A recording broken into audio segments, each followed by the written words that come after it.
Welcome, everybody, to another edition of the Hurry Up. I'm your host, Adam. Let's get into this. The divisional round was amazing. They say, rumor has it, that the divisional round is the best round of football in the playoffs because you get some of the best games that have been played throughout the years. And this is not just this past weekend, it's in general. So, and did it deliver? We're going to touch on every game real quick, starting with the Bengals Titans. Man, what a game for Joe Burrow. The legend of Joe Burrow is growing by the minute. Houday Nation, be excited because you got a quarterback that's going to be here for a long time. He's probably going to be the best quarterback that they've ever had in terms of just overall their history. I mean, they've had Boomer Esiason, they had Ken Anderson, they had a couple guys in their history. This guy's going to blow them away. Won't be the last AFC Championship game that they go to. And this is fun. The Titans came out, and I said it in my video last week. I said, Ryan Tannehill tends to turn into a pumpkin these kind of games. Well, guess what? He pumpkined. He became a pumpkin, and this is why Tennessee is stuck in where they are. They get there, they work hard, and Derrick Henry didn't look the same. I don't care what anybody says. I mean, there was a few runs I saw of him where he looked like, he just wasn't the Derrick Henry of old, and I expected that. I also expected more out of the Titans, and they had 9 sacks, and you lost a football game. I mean, dang, how much of a beating this guy have to take? But Joe Burrow stood in there. Think about this. Joe Burrow stood in there and was unflappable. They kept coming at him, bang, bang, bang, bang. He just stood there. It's like, yo, that's it. That's all you got. That's all you got. He is now Joe Cool. Joe Cool used to be Joe Montana, but after this performance, we can borrow that. This is Joe Cool 2.0. Okay, the new version of Joe Cool, because that guy did not flap. Did not waver. I know people say he might have taken a lot of sacks or he could have thrown the ball away. You know what? In a game like that, that was a smart move to do. Just take those sacks, because you take those sacks, you live to fight another down, you punt, and that Bengal defense, which didn't have as many sacks as Tennessee Titans, played a solid game to keep them in the game and obviously win the football game. It's going to be exciting to see them match up with Kansas City in the AFC Championship game, but I don't want to bury the lead, so let's go. The game of the week, the game of the year, the game of the last maybe 10 years. What a game by the Buffalo Bills and the Kansas City Chiefs. Oh my God, was that good? Was that good? And the funniest part is that you sat there, you saw it, you thought it was going to be a blowout. A lot of these games had those hints, right? It was going that direction, and it stopped. But the Buffalo Bills scraped and clawed and scraped and clawed. Let me tell you, man, Josh Allen, the legends of these quarterbacks in Joe Burrow, Josh Allen, and a couple of these other guys. I mean, we already know how good Mahomes is, and Mahomes, as you watched in that game, he threw the ball from different angles, right? And this is why I keep saying that baseball background helps him, because in baseball, if you watch, they're getting the ball in different angles and still trying to throw it to first or throw it to home or throw it to whatever base to try to stop the runner. So I think that helps in football when he's sidearming it and he can throw the ball sidearm around a guy.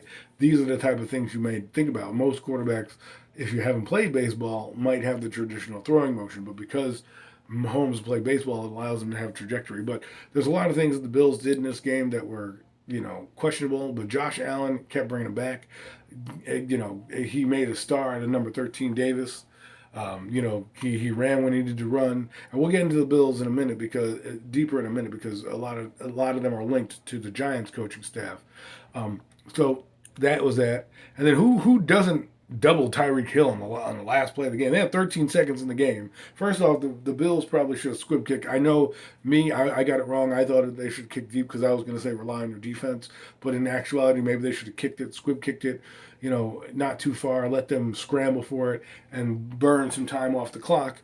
And then maybe they don't have as much time, maybe win the game. But when you give them 13 seconds and you have Mahomes on there and they do basically 2 passing plays and get down the sideline, it's great. They did 2 plays, Tyreek Hill, and boom, up the sideline.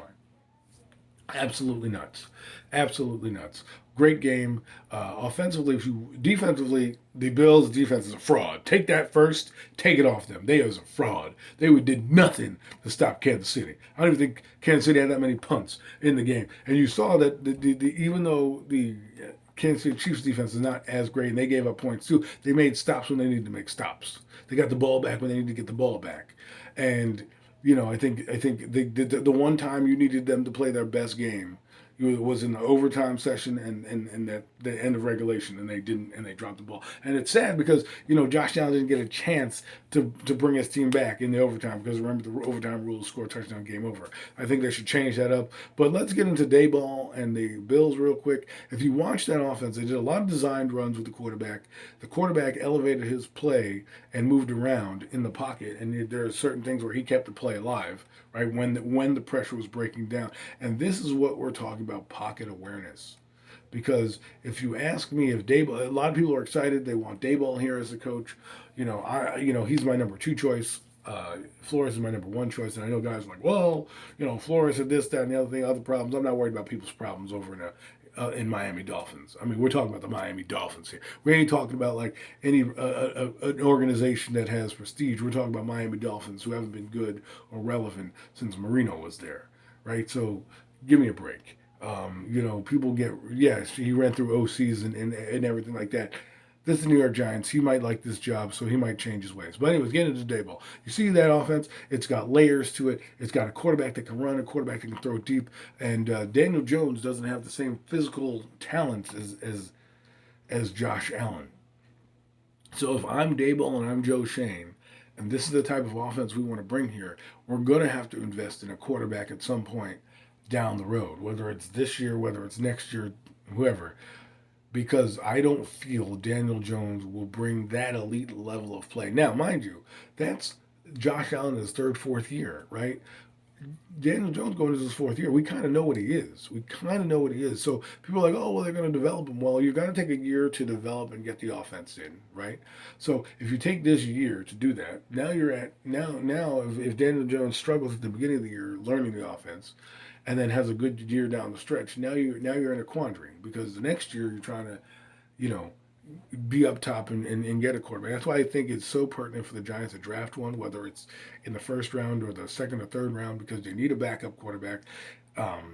One, because Daniel Jones doesn't stay healthy, but two, and to give competition to Daniel Jones, and three, because so next year maybe the Giants are struggling. You put this young guy in, get him some reps. So let's say the Giants are going with Daniel Jones, right? Daniel Jones is struggling. The Giants have a 2-5 record or something like that. You're not going to make the playoffs. You have this third round pick in there. Put him in the game. Say, you know what? We're going to be in the high draft picks anyways. Let's see what we got with this kid. Let's build him up. This way, if he is something, then you don't need to worry about a quarterback next year. And if he's not, you're already in the position to get one of the bona fide studs that you want coming out. So that's how I look at this approach. Dayball, I would be excited about the offense. I'm sure he will make Daniel Jones look good or better than we need him to be. But if you want the quarterback play that you got, unless your defense is the 49ers defense, you can't have a ton of Jimmy Garoppolo's, right? Because Jimmy Garoppolo is like Ryan Tannehill. At some point, he almost damn near cost his team the game. If you watch the two differences between the quarterback Josh Allen and Jimmy Garoppolo, when they threw the swing pass, look how fast that swing pass got out there with Josh Allen. Look at that loft that Jimmy Garoppolo put on. Listen, I'm not trying to hate. He won the game, and we'll get into the NFC, but just want to touch on that with Dayball. If he's coming in, don't expect the same results. Expect the same kind of offense, but don't expect the same kind of results, because players dictate that offense. You have Stephon Diggs, Cole Beasley, Davis. They have weapons all over the place. They have Singletary as the back. They have the Dalton Knox as a tight end. And then, of course, the quarterback that changes everything. He had damn near 4,600 yards and 37 touchdowns. I mean, we can only imagine Daniel Jones having those numbers. He can't even have 20. He can't even have 20 touchdowns in 2 seasons, let alone that. I mean, yeah, his rookie year, but again, don't when Dayball comes here, lower your expectations, because that won't be happening right away with the Giants. It may take some time to they acquire the players that they need to get to that level. Now, let's kick it over to the NFC. Again, here we go. The NFC side. We'll start with Green Bay and 49ers. That game, I thought was going to be a blowout. But again, in my video, I said this again. Green Bay always seems to spit the bit in these big games. Here we go. Boom. Green Bay is moving up 7-0. They get the ball again. They up 7-0. They're driving about at the 50-yard line. They give it to the running back. Fumble. That fumble by the running back changed the whole dynamic of the ball game. The 49ers defense woke up. They realized that they could play with this team, and they did not relent. And they only gave up a field goal after that. So they gave up 10 points after that. They kept their team in the game. They forced timely turnovers, timely sacks, and Jimmy G did enough to win the football game. And Debo Samuel, people say that, skill position players don't necessarily win you Super Bowls. Well, Debo Samuel is carrying the 49ers to the NFC Championship game. Literally, he played running back, receiver. He was tight end. He was in on crackback blocks. I'm surprised they don't have a Debo throw pass. I'm sure that's coming in the few days too. He's going to throw a pass. The guy does everything. He's the new age of NFL. I know people want to talk about Tyreek Hill because Tyreek Hill did that. Usually you do those type of gadgety plays with a guy who's tiny and fast because you can't get him off the line. Tyreek Hill does everything, so you don't necessarily need to do that. Debo Samuel is taking that to another level because now you have a guy who actually is powerful, can go up and get the ball. There's no real limitations to his game, and is really taking over the entire 49ers offense. Now it goes through, to me, it goes through Debo Samuel. Jimmy Garoppolo is just there for the ride. Now, if he doesn't have any mistakes, any boneheaded mistakes, boom, they're going to go. But take it. So 49ers advance. They're going to LA. They're going to LA. LA goes down to Tampa Bay. They're dominating Tampa Bay for most of the game. And of course, they have Tom Terrific down there. So Tampa Bay crawls back in the game, ties the game up. And it's like, man, you thought, oh my God, this game goes into overtime. It is over for the Rams. There is nothing left. Good night, the lights. Well, guess what? Matthew Stafford said, hold up, wait a minute. Let me put my name up in this. And he just drops back and throws a dime to Cooper Kupp. Game over, done. This is why you got Matthew Stafford, because Jared Goff doesn't make that throw.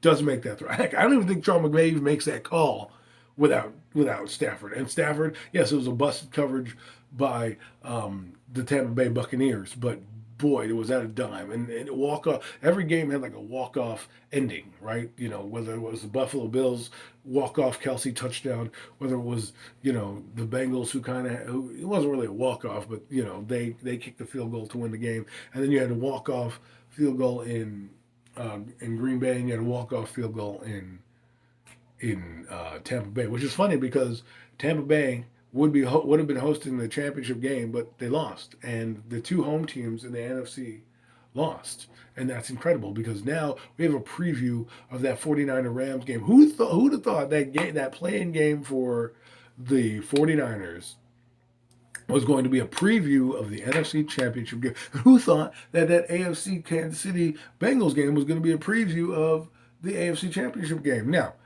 let me get into those picks real quick. Listen, I know people are going to think I'm crazy. We all know what Kansas City is going to do. Kansas City is probably going to go to the Super Bowl and probably win it. But I'm picking the Bengals just for fun. Why not? Who Dey Nation? They haven't been in this position since 1989. When they advanced and lost to the 49ers in the Super Bowl. But hey, we might have a chance 40 years in the making to have that same Super Bowl again. Bengals 49ers. I'm not picking the 49ers. Well, I'm going to go with the underdog too. I'll pick the 49ers again. I don't care who wins either one of these games. It's going to be fun. LA and Kansas City would be a great one, but it would be interesting to see Joe Burrow against Jimmy Garoppolo and that 49er team and see what would happen, because those two teams right now they were the hottest team going into the playoffs. They're the hottest team in the playoffs, and they're both in their respective conference championship games. It should be fun. I know people are going to crush me in the comments. Oh, you're going to pick the 49ers, and oh, you're going to pick the Bengals. Yeah, man, sometimes they don't go chalk. Sometimes they don't go with the obvious choice because it's a football. This is why you play the games. Did everyone think the Bengals were going to beat the Titans? No. They had everybody punching their ticket to beat the Titans. Did everyone think that the Bills were going? Yeah, the Bills were going, but that's why you play the game. That's why you play the game. And I think the Bills tried to make a statement in the last week game beating New England, because, see, that's the thing. Their defense is built to beat everybody in the AFC. It's not AFC East, not in the AFC itself. So The fact that they couldn't beat the Kansas City Chiefs next year when they go into their draft off season, that's the team you got to be like, yo, we got to beat them. Let's get defense. Let's build defense to beat them. We already know we can beat everybody in the AFC East.